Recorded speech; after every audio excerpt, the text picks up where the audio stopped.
And yet I ask you, is not an alien force already among us?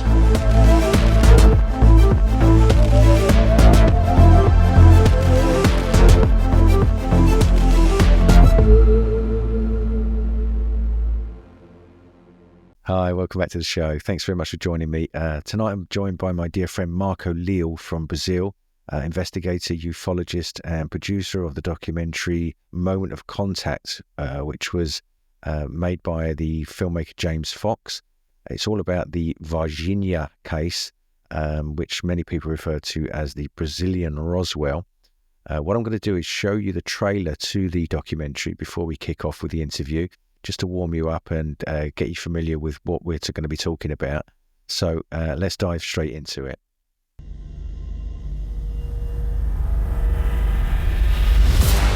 In 1996, the people of Varginha, Brazil, witnessed a UFO event that would change their lives forever. Só que ele planava, ia perdendo lentamente a altitude e ia caminhando. Followed another Roswell, if you will. That is a crashed vehicle that had beings on board. Mas que eles não poderiam admitir a verdade, a população ia entrar em colapso. Nada temos a esconder. Finally, the facts will be revealed. The Varginha case is considered the most well-kept secret in the military circles of Brazil. My objective here is to put some clarity on what took place in Varginha, Brazil, January 1996. Dois seres extraterrestres foram capturados, depois, posteriormente, foram levados para o hospital. The witnesses are some of the most compelling testimony I've ever heard. Meu nome é Carlos de Souza. Meu nome é Cátia Xavier. Meu nome é Liliane Silva. Meu nome é Valquíria Silva. Em 1996, eu vi uma criatura estranha ali. Action! A lot of people in this town have a little piece of the puzzle. Naquele local, eu vi o rastro da criatura, o pé. Foi onde ele falou que eu vi era uma coisa sobrenatural. This year, Marco Leal, he had captured this creature with his bare hands. Você confirma que o seu irmão estava de serviço naquele dia 20? Confirmo. After he captured the creature, he developed this infection that wouldn't go away. Foi pro CTI de manhã, 7 horas da manhã, 15 para o meio-dia, ele veio a óbito. this can no longer be covered up. They might shoot us because we're on the property.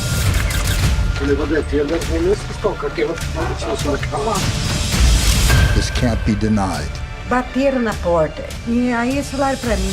Ficar quieto, que se qualquer iria sofrer uma punição muito severa. This was proof. We pull this off. It'll be the most compelling testimony revealed. Of contact. Aqui, ó. Foi aqui. This is a level of confirmation that only a handful of people on this planet have.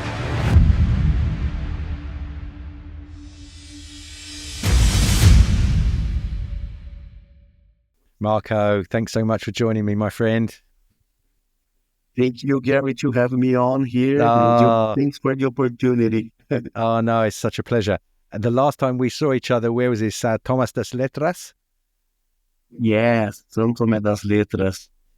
We were there with Eduardo Cabeda and Frederico, filming for the History Channel. And I came out there on a late night bus and drove overnight from Sao Paulo and then met you guys. And we were there for 2 or 3 days filming.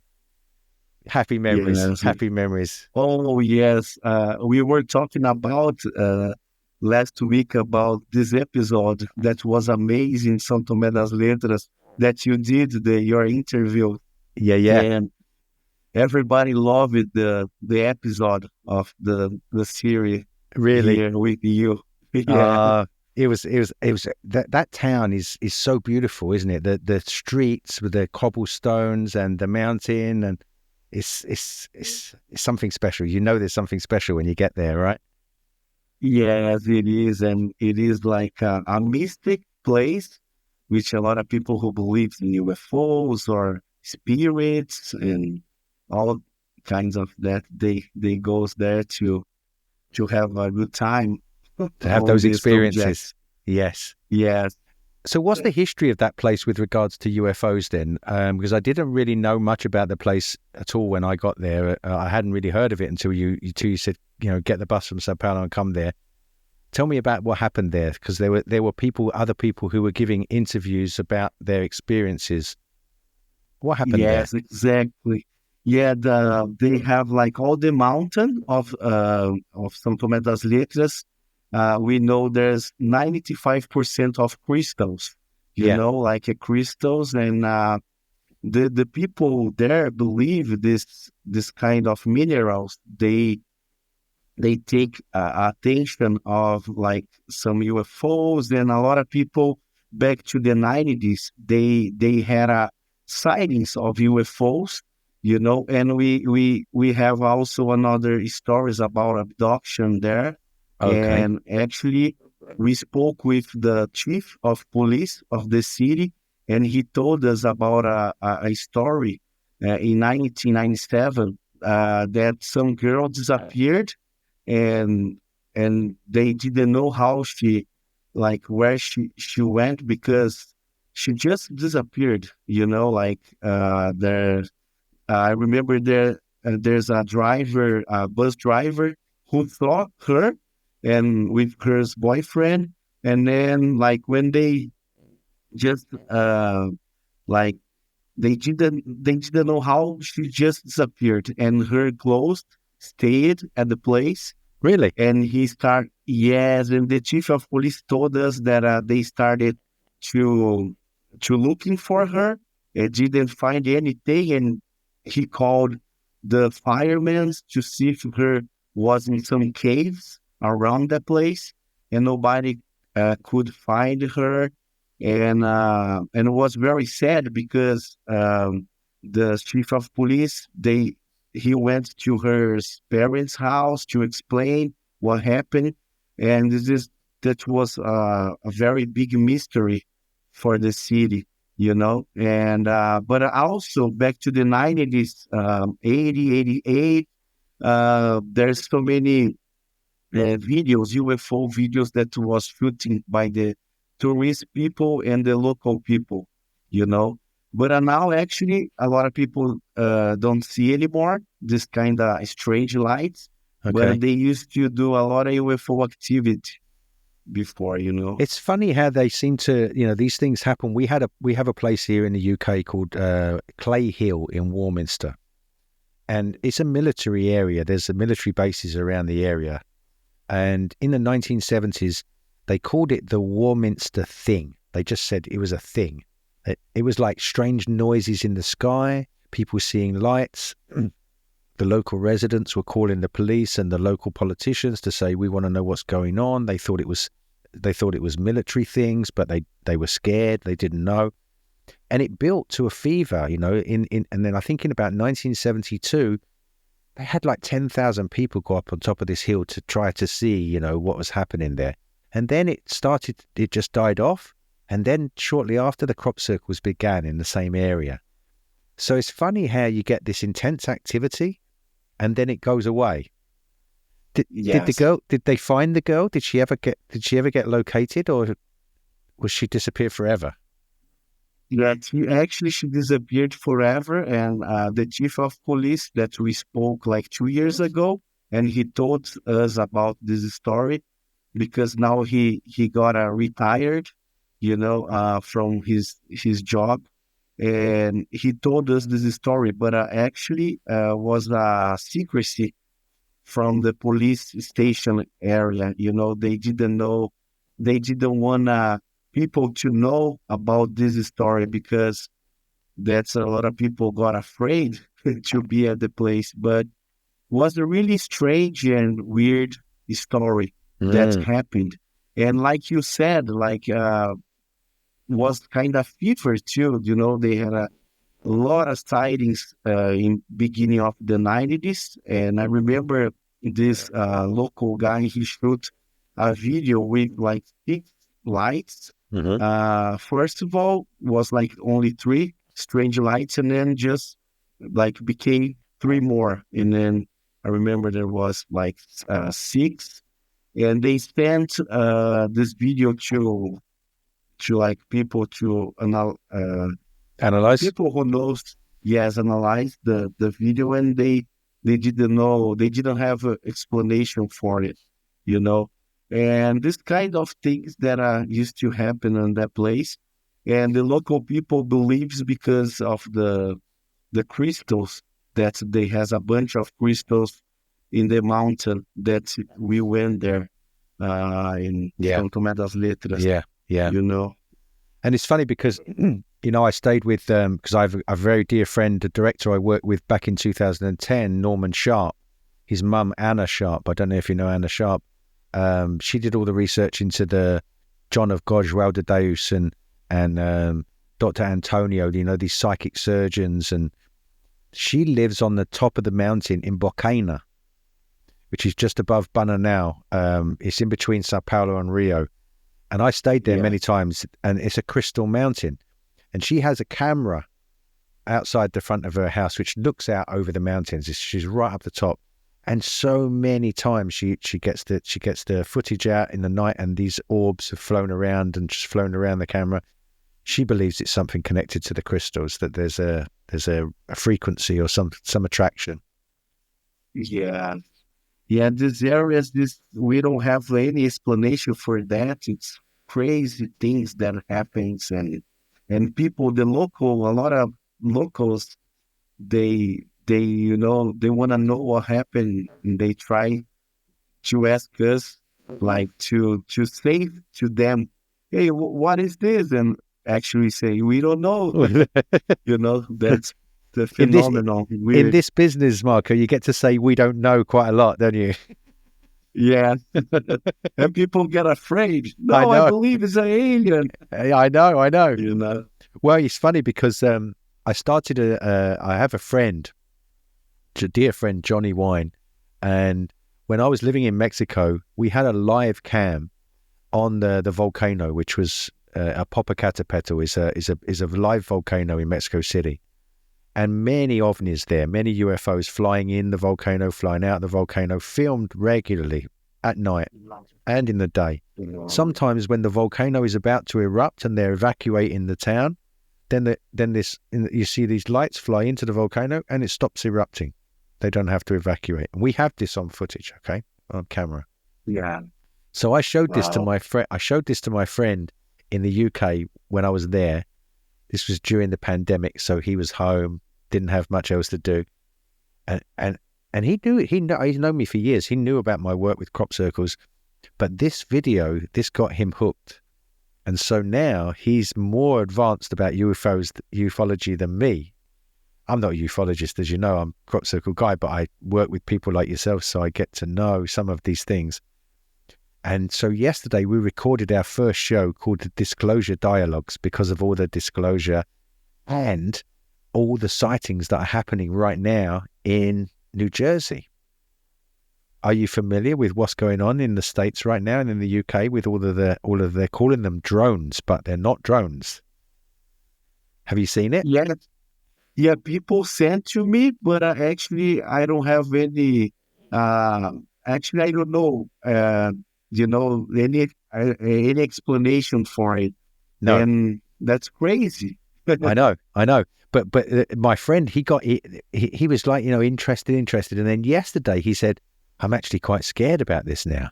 He actually got that fear, you know, with, and I sort of said to him, you know, I've always felt that, you know, whatever these things are, they don't mean us any harm, because if they wanted to harm us, they could.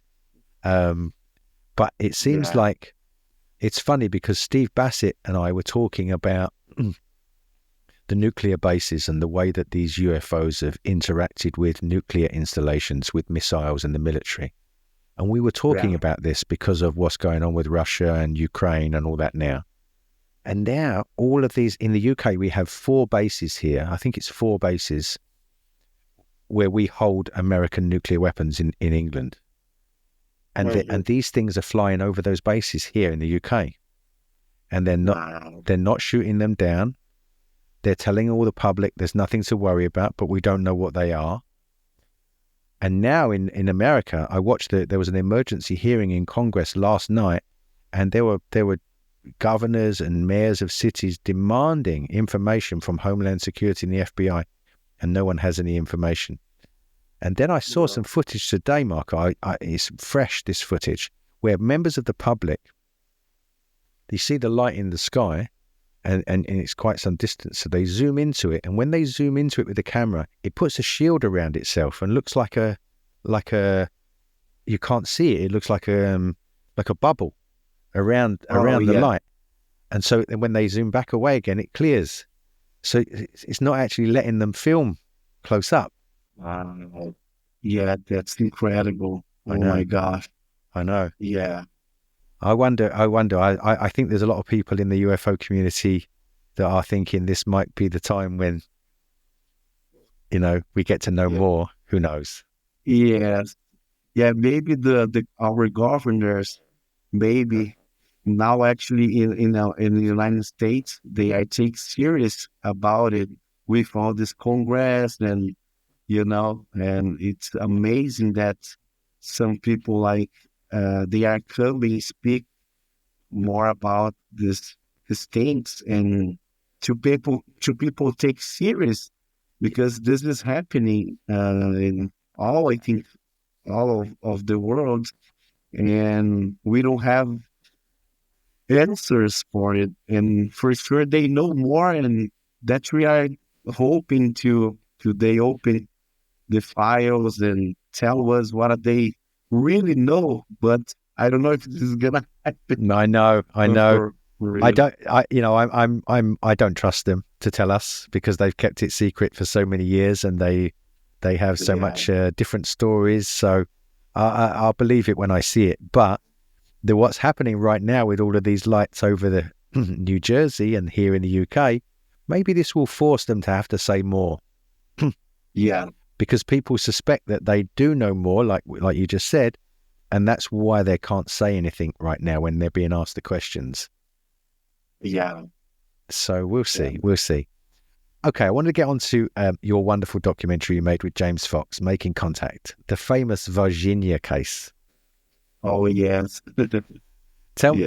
So Marco, actually, let me go back a bit. Before we get into that, how did you get involved in all of this first? Because you've been involved in this now for some time, haven't you?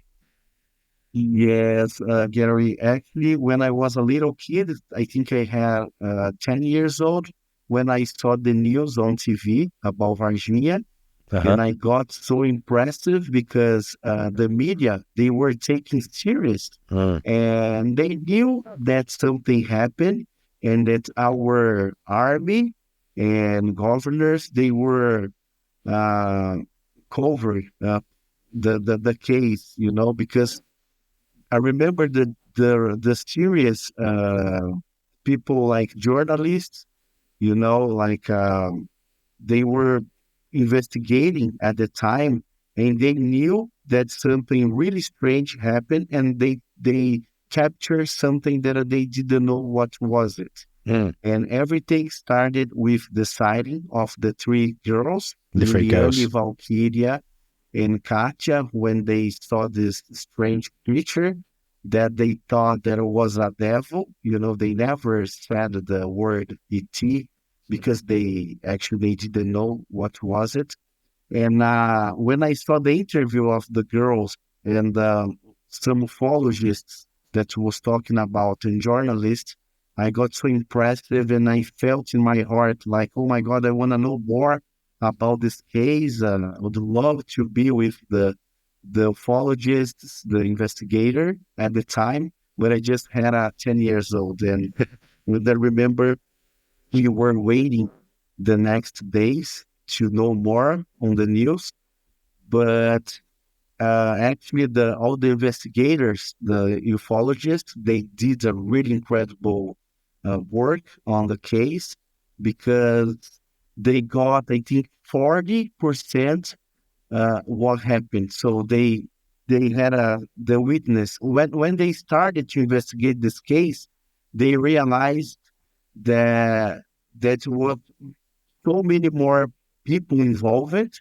like the army institution and the hospital in the city. And basically, were very near as Roswell incident. That was crazy because it's Brazilian Roswell, isn't it? Exactly, the Brazilian Roswell. And then when I had the opportunity to be in Varginha the first time in 2004, because the case happened in January 20th of 1996. And I remember AJ Gevaert, they did a big UFO Congress in 2004 in Varginha. And I remember I went there, and I was my first time when I had the connection with some eyewitness, like people who saw UFO hovering in the area, and people who was talking about the strange activity in the city by the army and the other militaries, and I felt with me, oh my God, I want to be here, like investigate this case, because I don't know if I believe like in all that they are saying. And then I started to go, I remember 2005, 2006, start to go to investigate, investigating like a journalist, Right. Yep. And I was looking for the witness. And so when I started, I remember I didn't have as many witnesses at the time, because the girls, they didn't want to talk about anymore, because a lot of people was making fun of them, and and actually nobody was talking about anymore. They didn't want to go on camera or talk with us. Right. So we started this work, and then I remember 2011, I had the opportunity to meet with James Fox in Peruíbe, UFO Congress, when he came here. Okay.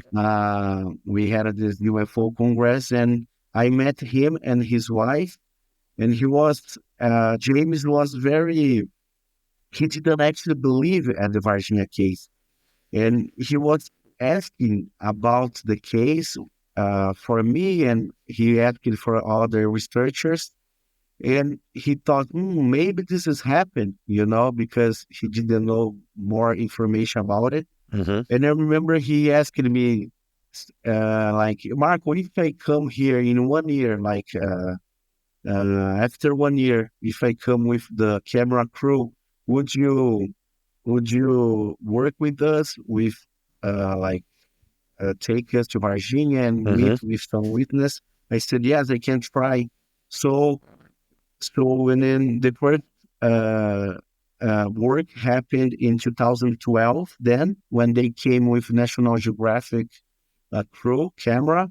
And then we did just one episode for the show. And actually, James didn't like the show because he thought there was too much, I don't know how to explain, entertainment, too much real things, And I remember he didn't like it, but we did.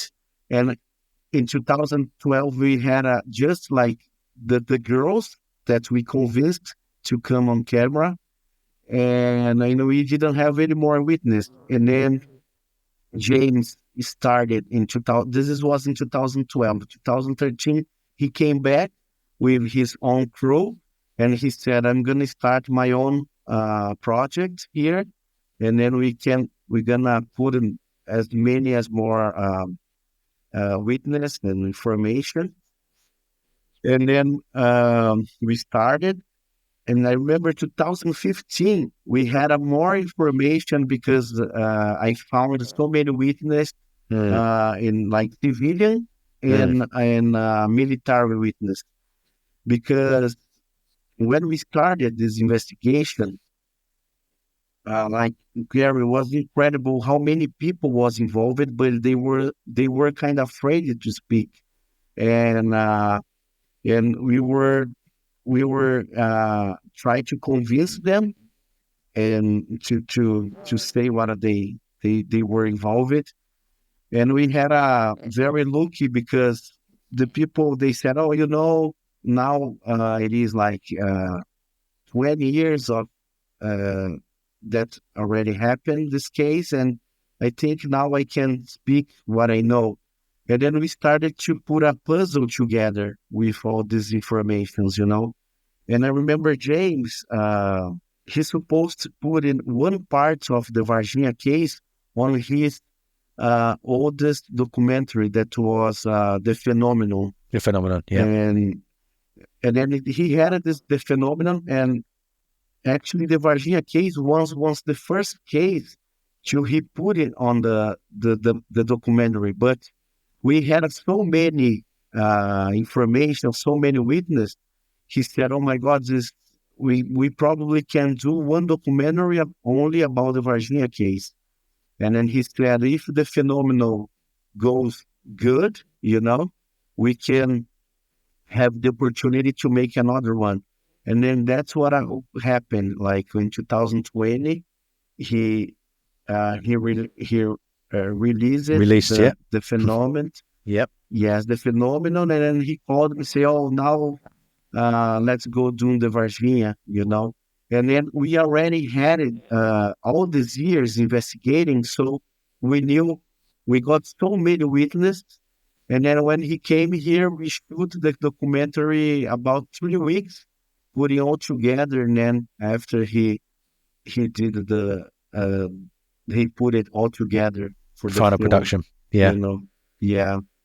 And it was incredible, like amazing, because we had the opportunity for the first time to interview a military who did the transportation of one of these beings. One of the bodies. And yeah, the body. And this military act that we call on movie, he was very afraid to go on camera. I remember I had a hard time to find him, and when we found him,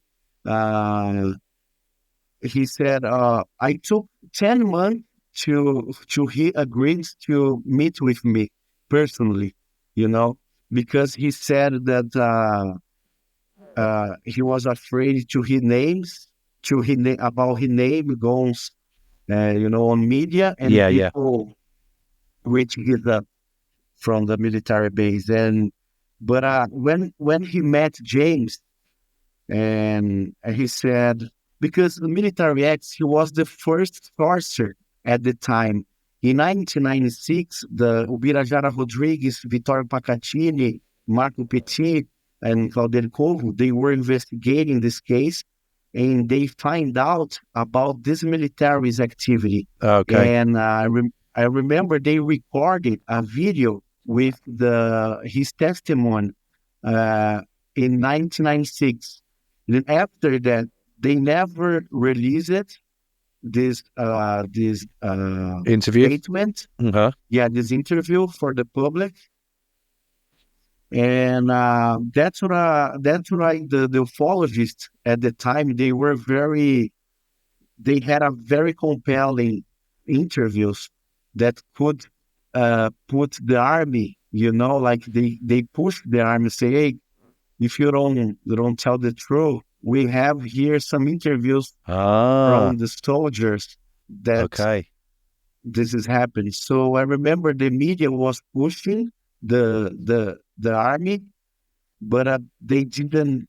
They said, "No, we were involved," and they were afraid to put in these interviews online at the time, you know. And so that's why they knew a lot of information about the army activity. So when I found this military acts, because of James, he's really great guy to convince people to go on camera. And I remember he agreed to go on camera, and I think this was the most one of the most important statement on the documentary, because I had the opportunity to watch what this military said in 1996 on video, and then I was waiting like 27 years later. I was waiting to see if he's gonna speak the same. You know? Yeah. Because when I met with him, he didn't wanna tell me the story. He just said, "Oh yes, this has happened, but why are you guys interested about it?" this has been so long, I don't want to talk anymore about it. But when he knew that we were doing very credible documentaries and, very Serious work. Yeah. Yeah, work. And then he agreed it to go on camera, but we just filmed it by the back, his back. Yeah.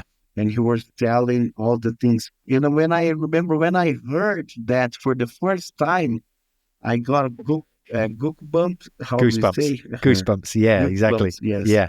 Sorry about my English. No, your English is fine, Marco. Honestly, if I was speaking Portuguese now, God. I'd be struggling, my friend. You're doing well, honestly. Thank you.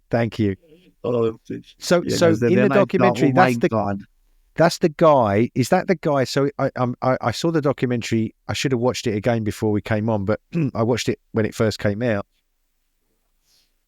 Was that the guy when you drove to his house and the dogs were there and he had a gun and he wasn't sure? Was that the guy that was really nervous? Yeah. Yeah, no, this was the other guy. This is the other guy, right? So I've got the two confused. I thought so. Yeah. Yeah.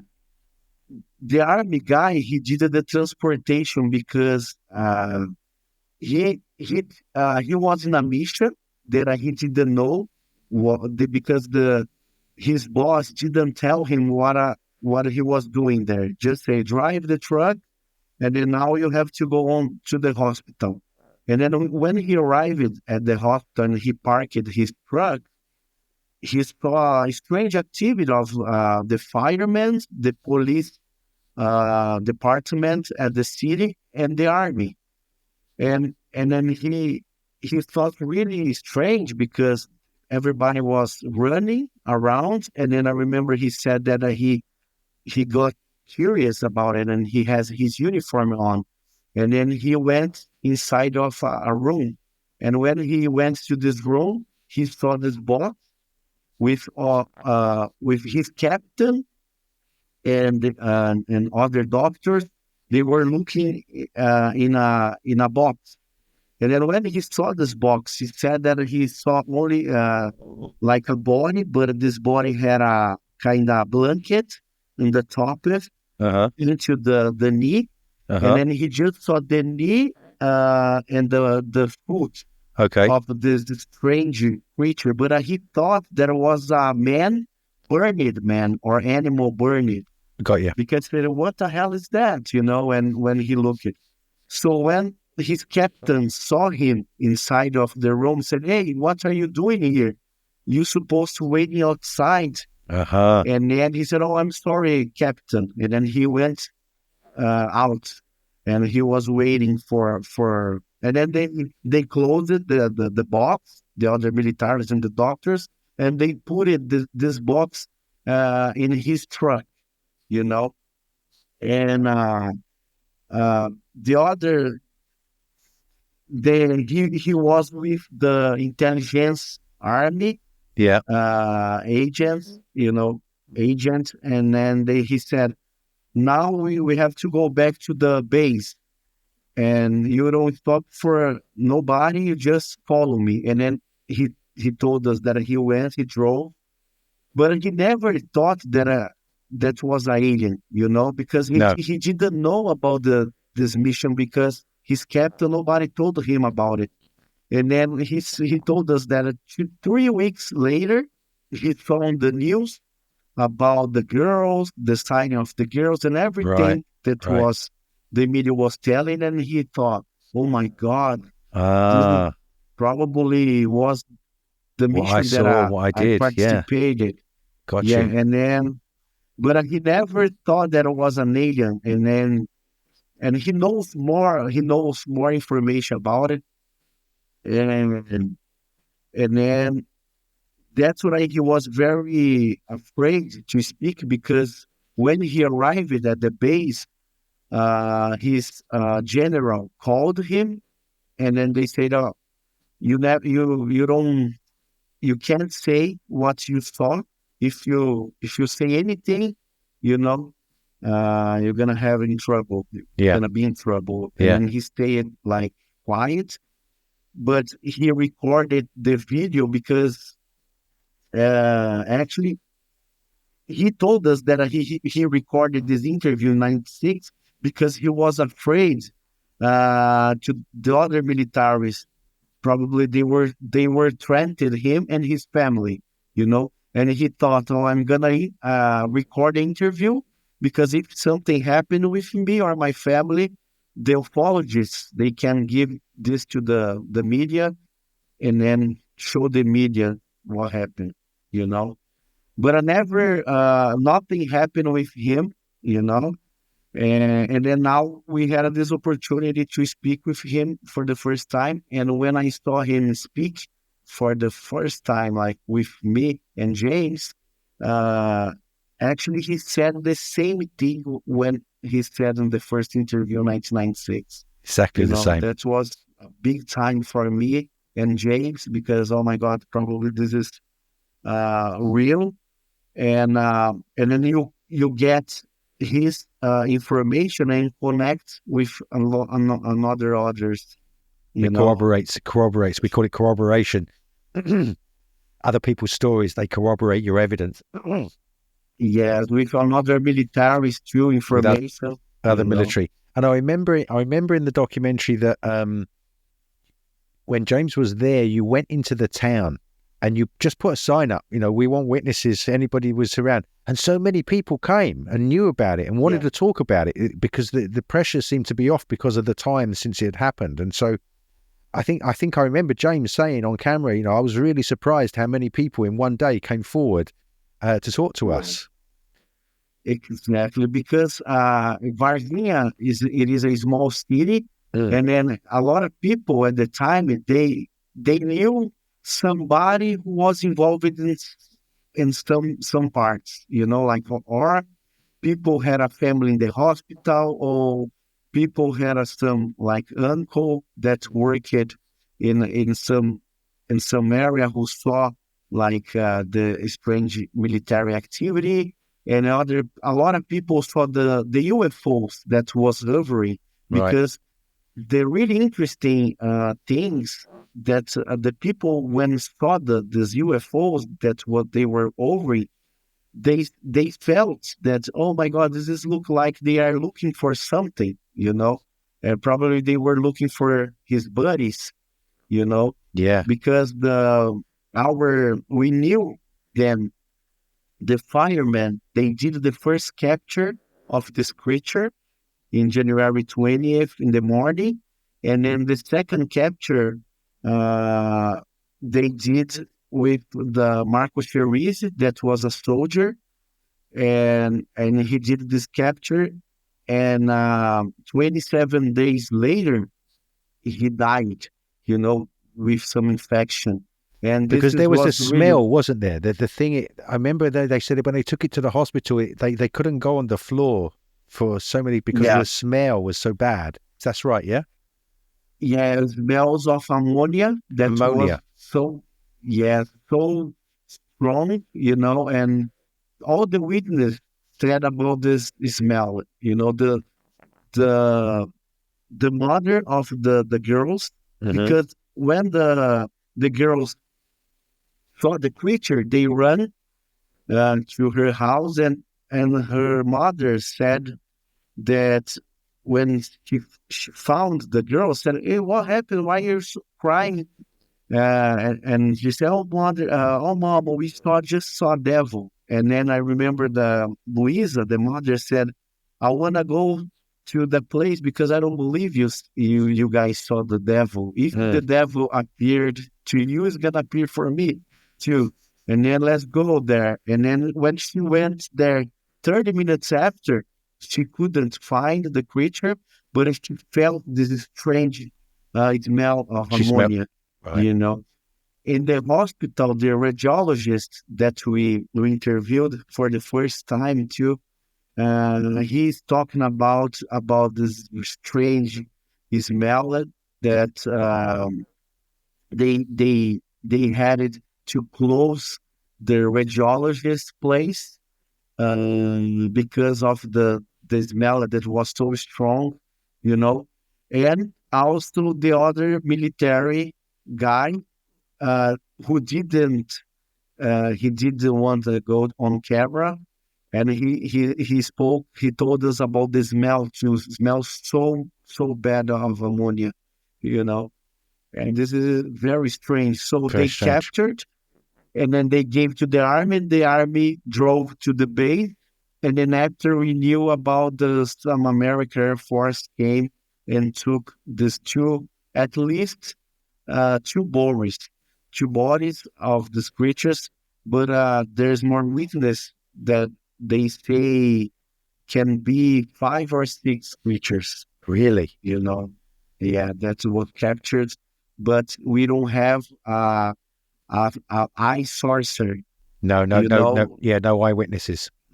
No eyewitness. Yes, and just of these 2 beings that was captured by the firemen and the army, you know, and the police officer. And one of them was alive, right? Yeah, one was alive, and they took to the hospital and stayed like 2 stayed from Saturday night into Monday in the afternoon in the hospital, you know. And there's a lot of people who work inside of the hospital who knows, but they are afraid to speak. And now we are trying to convince them to give their testimony, what they saw, what they know. And actually, after the documentary, we had 2 doctors actually 3 doctors. 2 doctors for the first time after the documentary. They say that they found a really strange bacteria in Marco Leal's body. That was the soldier who died. Yeah, and like you can see that the doctors know more information, but I think they don't give you a lot of like all the information that they know. And we had this that was incredible, another surgery, neurosurgery guy, neurosurgery, doctor, and he saw the video of the creature because his friend shot the creature in the hospital very quickly. Right. You know, because he had a video camera and he did a video. And this doctor, he came on camera for the first time, said, "Oh, you know, now I am with 71 years old and I can say I saw the video because my buddy that was working with me, he shot a little bit of the video.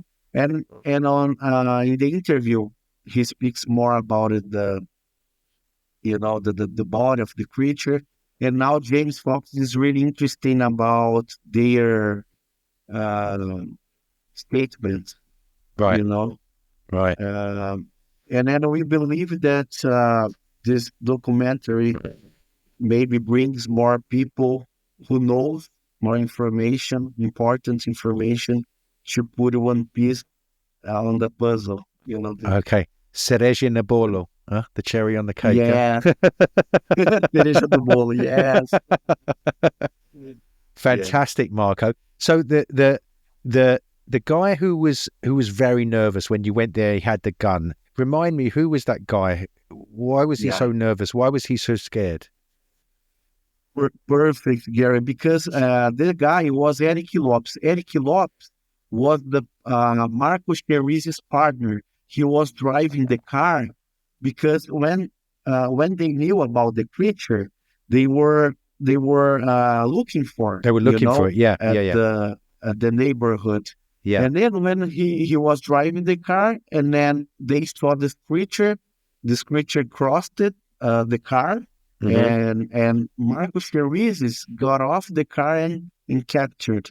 And so Eric Lopes, it is the live witness, that we have, but he never spoke about this case. And the weird thing was because Marta Tavares, the sister of the soldier who died, and she was asking like James, Eric Lopes know more information because he was there and he never spoke with us.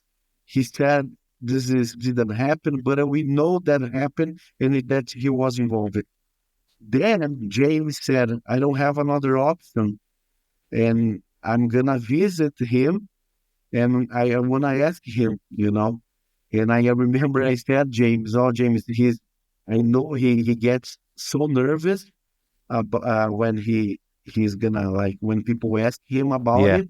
Yeah. And James said, I don't have another option. I'm gonna try to go there. And I remember we drove there. I stayed in the car, And remember, because he had a James gun, was didn't he? trying- He was. James has got balls. He got a gun.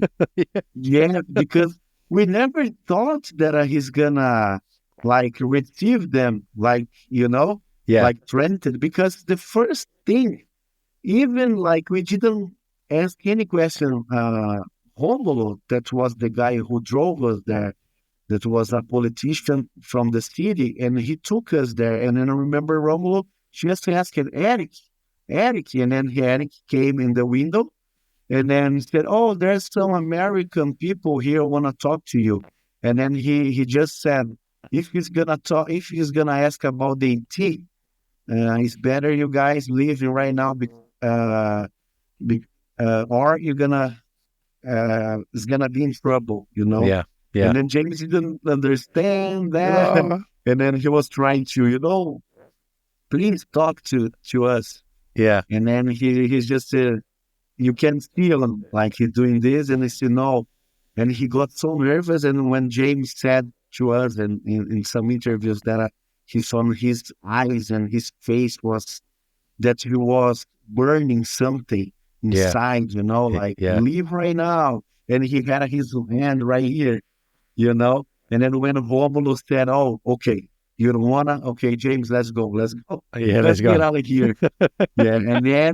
And then when we can hear, like, when he say in Portuguese, like he threatened 2 to 3 times that he's gonna shoot us, the production there. Wow. And the thing is, we thought that he could receive us and say, "No, this story is a bullshit. I never participated in it.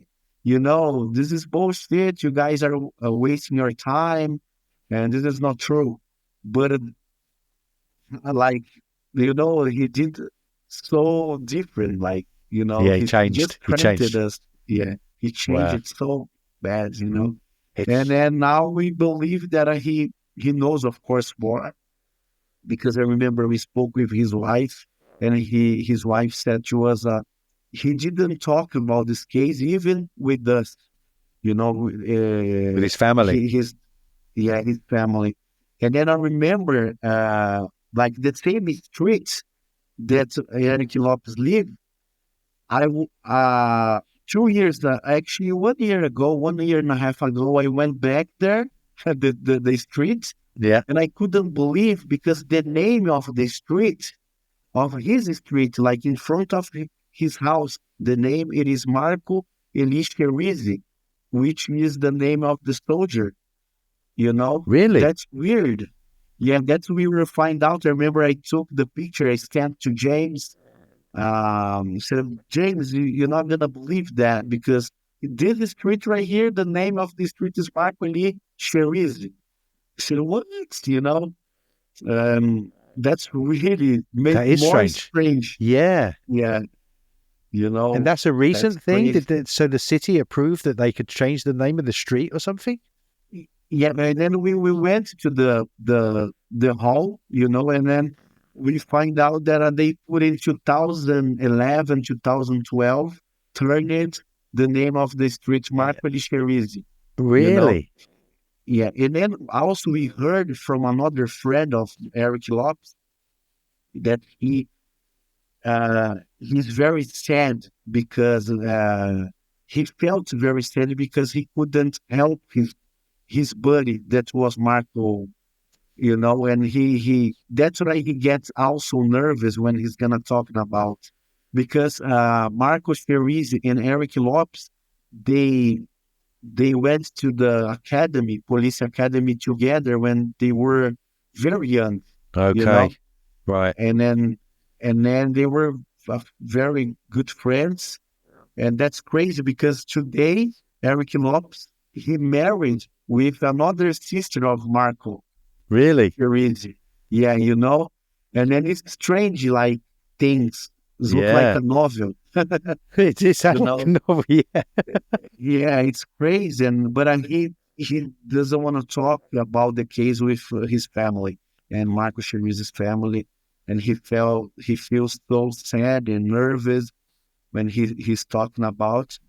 And that's And what since the film came out, do you know if he's changed his view or if he's watched the film and has it made any difference to like the three girls, the three women now? They've obviously seen it. How are these people feeling now the film has been released? Do you think that they're more open now to say more, or? Yeah, now it's very good because the girls, they always thought, not only the girls, the sister of Mark Cherise, the other witness, they were shy to talk about the case. Now I think it makes more credible, you know, especially international. Yeah.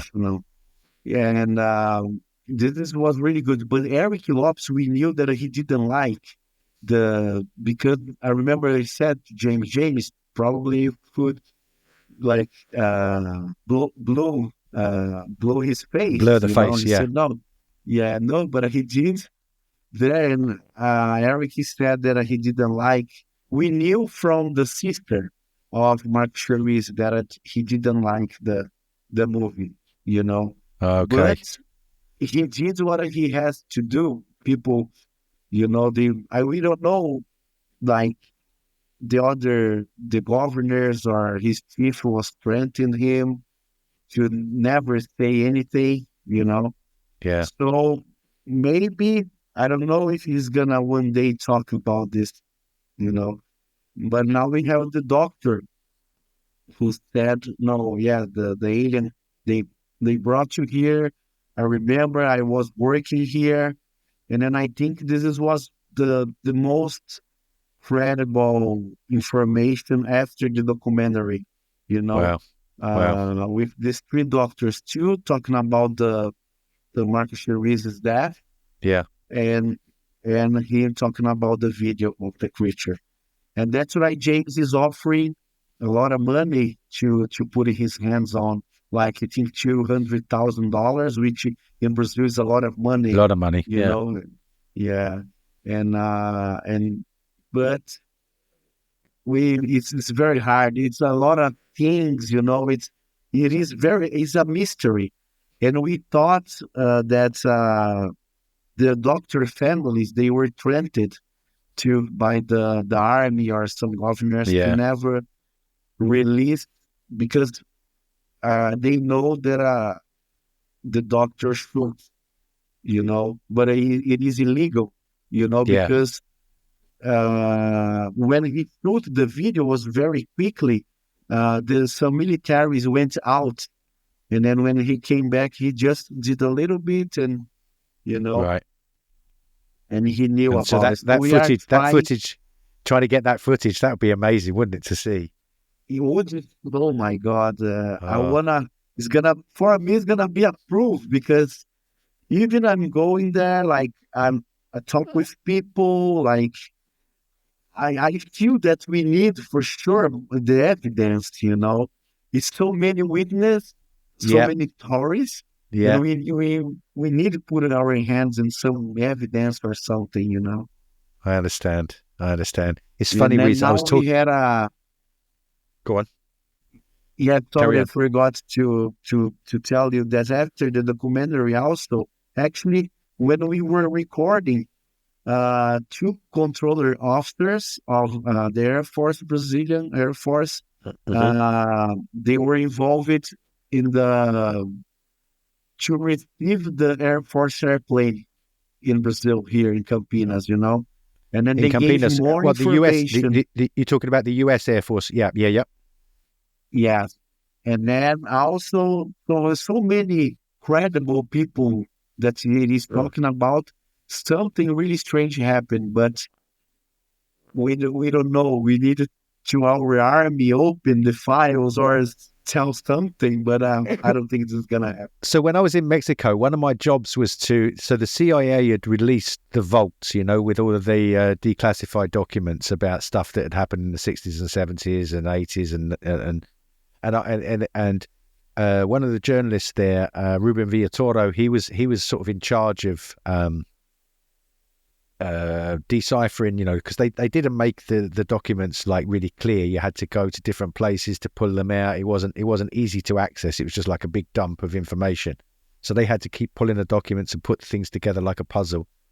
And then when they made the show with the documents, they had another guy, Alfonso Salazar. He was the consultant. They would make a show for one of the episodes with it, and then I would translate from Spanish to English. And when I was reading the documents, you have these different cases happening there was one, I can't remember the details now because I did so many, but one of them, it was a crash craft, and it was the American Air Force Base who were there really quickly. It seems like the local CIA office in that area gets alerted immediately, and there's American officials on the scene very quickly. And then if there's any materials recovered, crashed debris or bodies, that there was testimony that an American plane came in and landed at a base, and it was gone within an hour and a half. And it made me wonder, why has it always been the US that has the power over the world to go and get all of this stuff and take it to America, And why are we only seeing all of the information about disclosure in Congress in America? Because we know that China, we know that Russia, we know that these other countries have it. When I was in Mexico, I used to have breakfast. This happened like 4 weeks on the road. We'd go for breakfast with the generals, me and Jaime and one of the producers, because they just wanted to ask us questions. And we would sit and have breakfast meetings with them. I got photographs of us all standing there with all these 3-star generals, and they were really curious to know what we knew and stuff like this. Wow. Yeah, it's incredible. It's incredible. But I really want to know how America has this, do you know? Yeah, that's why they are actually interesting. The James Fox and Leslie King, the other journalists, they are very interesting about the Varginha case because they know the Americans too, And I remember I was talking with Leslie King because she was really interested about the death of Marco Leal, and she was connecting with other doctors in the U.S., to try to explain more about his death certificate. And she said that she find out with a military from Air Force that was involved in the transportation of Campinas to U.S. And she was trying to find out where the body went, And also, I had the opportunity to speak a little bit with Elizondo, Luis Elizondo. Did you? And when he watched the moment of contact, because when we finished, we finished the movie. I remember James, he sent the movie for like 30 people that he knew. And one of these people was Elizondo, and he watched it and he said, "Hey, Marco, it's an incredible movie. It's really interesting. And about the information about the controller, the tower controller, I know the information from our Air Force airplane that went to Brazil, and they came back with these strange things. But it is a conversation to speak to like it's face to face, not by phone, And he was really because matched what he knew about it, something that information that he knew from the Pentagon, Air Force, Pentagon. Right? Wow. Because why the Americans? Why the Americans? I mean, I know Britain. We've got sort of like, we seem to have quite a lot of power over these things as well. MI6, our sort of our equivalent of the CIA. They seem to have the whole world stitched up with this thing. And if there's anything happening, It's Britain and America that seem to be at the forefront of it. Mostly America, it seem to be given the whole. I hope one day, that we get to know why is there they control all the power, and because like at the moment, for example, all of this activity with the drones in New Jersey, or what they're calling drones, we wonder what China and Russia, why don't they step forward and say, look, we know about these things, right? What if there's conflict between the two countries, why don't they just step forward? But they don't. Yeah. And so there's something that holds them back, which is curious. I'm very curious about that. Me too. Yes. And then, so, go on. No, it's still, we're just trying to push our governors to here with some doing some congress and like to we actually send, we have a law here in Brazil that we can ask them, like if we know the information, the institution who was involved, we can ask them to release the documents. The only documents they released was about the night of vision of UFOs in Brazil that happened in 1986. That a lot of UFOs was, a lot of people saw the UFOs hovering in some states of Brazil, and our Air Force confirmed that. And then we have all these documents. So we know that they have from Varginha because we found these documents. Okay. But we want to know the information that it is in these documents that we don't know. And we are pushing them, asking, and then they said, oh, now you guys have to wait a little more, we're going to release, but we are waiting for this. Right, and right. It's hard. Yeah. They say in America, they call it the freedom of information, you have to, but they say that when you make the request, you have to be very specific and the details. And if you make one mistake, they say, no, we don't have that. You have to be absolutely bang on for them to. Is the same in Brazil? It's the same, exactly. If you have a little thing that is not, no, we don't have. No. Yeah. Exactly. But the community that we call CBU, there's a commission, UFO Research, the Brazilian commission, they founded like Fernando Ramalho, which he works in Brasilia, in the capital, and he knew about this document, but we don't know, the information that they have. We are trying. So that maybe there's so many more that we don't know for sure. Oh, I'm certain of that, Marco. I think there's definitely so much more, and I just wait for the day now. And obviously, so many people are hopeful now with everything that's going on that this information is going to come out. Hopefully, something will force the issue. We'll find out. But I suppose then our job of talking about these things in the way we're talking about and making documentaries will change if that happens. We don't go looking. Now, then we have to deal with the evidence because it's there, and that'll be a different day, huh? So what's next for you, Marco? You're going to do something else with Varginha, with James, with this doctor.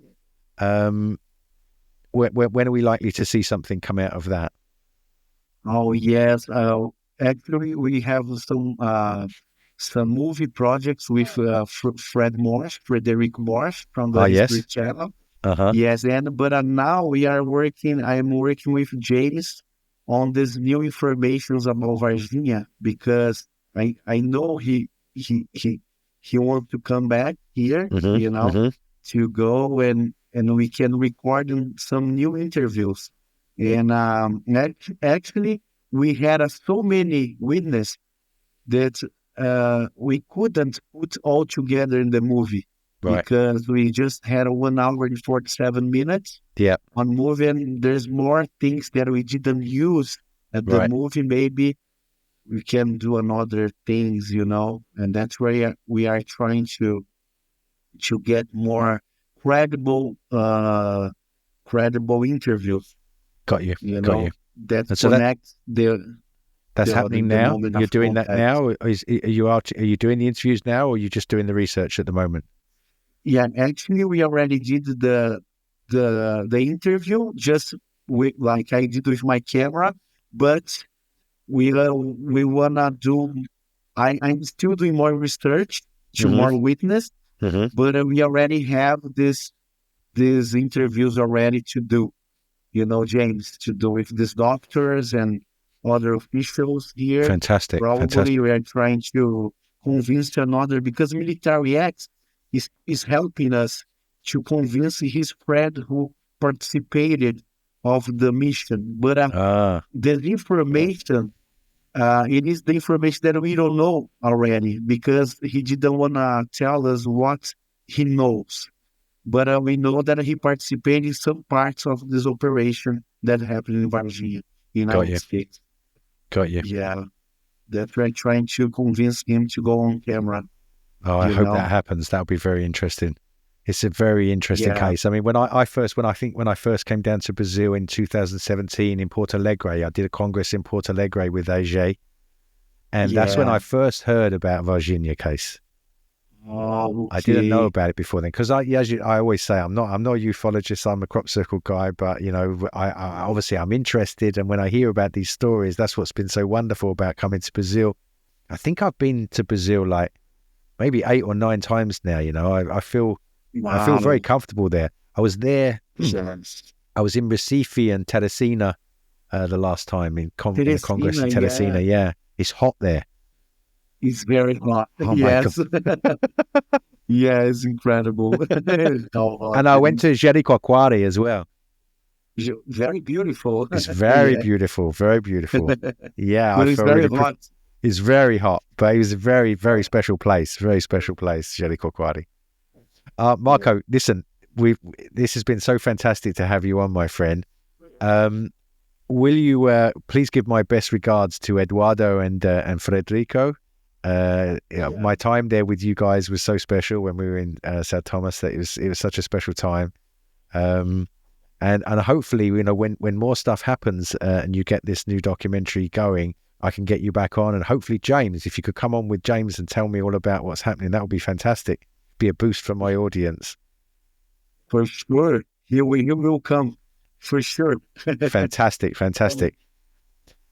Marco, thank you so much for this opportunity, and I'm sorry to you and for your audience, because I was trying to explain with my poor English here the information. Your English is fine, my friend. Your English is fine. I interviewed my friend Norman Sharp. When I first started my podcast, he was like one of the early episodes.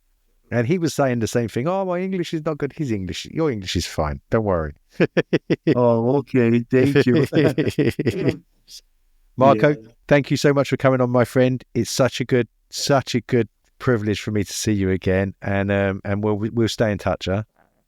Yeah, we'll stay in touch, and I hope to see you soon here in Brazil again. I look forward to it. It's been a couple of years now, so I want to come back soon. Yeah, for sure. Thank you so much, Gary. Cheers, Marco. Thank you, my friend. Cheers.